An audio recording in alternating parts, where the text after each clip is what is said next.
জুবিন হত্যা মামলার প্রথম শুনানি 16 ডিসেম্বর। সিজেএম আদালতে হবে মামলার প্রথম শুনানি। শুনানিতে সশরীরে উপস্থিত থাকতে হবে 7 অভিযুক্তকে।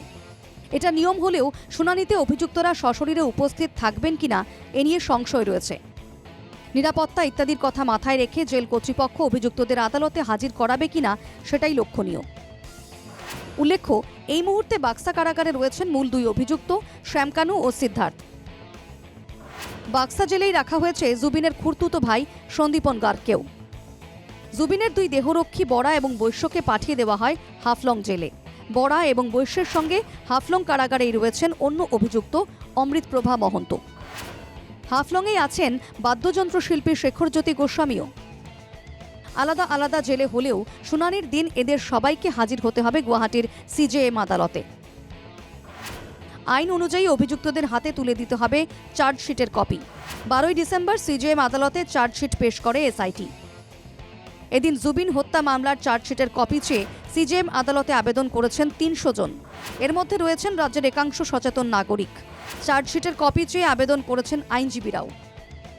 কিন্তু প্রাথমিকভাবে কারও আবেদন গ্রহণ করেনি আদালত, তাই এখনও চার্জশিটের কপি পাননি কেউই। তবে পরবর্তী সময়ে সেটা পাওয়া যেতে পারে বলেই মনে করছেন অনেকে। এদিকে আবার জুবিন হত্যা মামলার চার্জশিট পেশ করার পর এবার আদালতের কোর্টে বল ঠেলে দিয়েছেন মুখ্যমন্ত্রী। After a prolonged investigation and lot of hard labor, we have filed a charge sheet into the court. We have all respect for our judiciary. We know about their independence. We know about their impartiality, and we know the way judiciary always give a victim justice and fair play. So we hope that now it is over to the court. Definitely court will give us justice. তবে chargesheet পেশ করেই যে রাজ্য সরকারের দায়িত্ব শেষ হয়ে যায়নি এটা অবশ্য উল্লেখ করেছেন মুখ্যমন্ত্রী। ফাস্ট ট্র্যাক কোর্টের কথাও বলেছেন তিনি।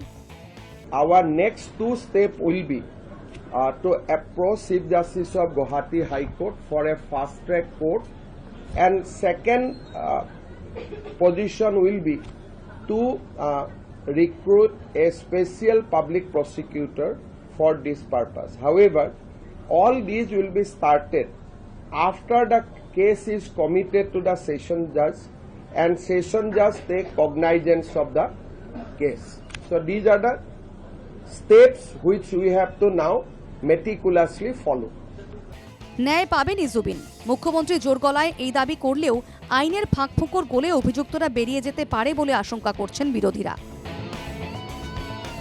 Bureau report, NKTV Bangla.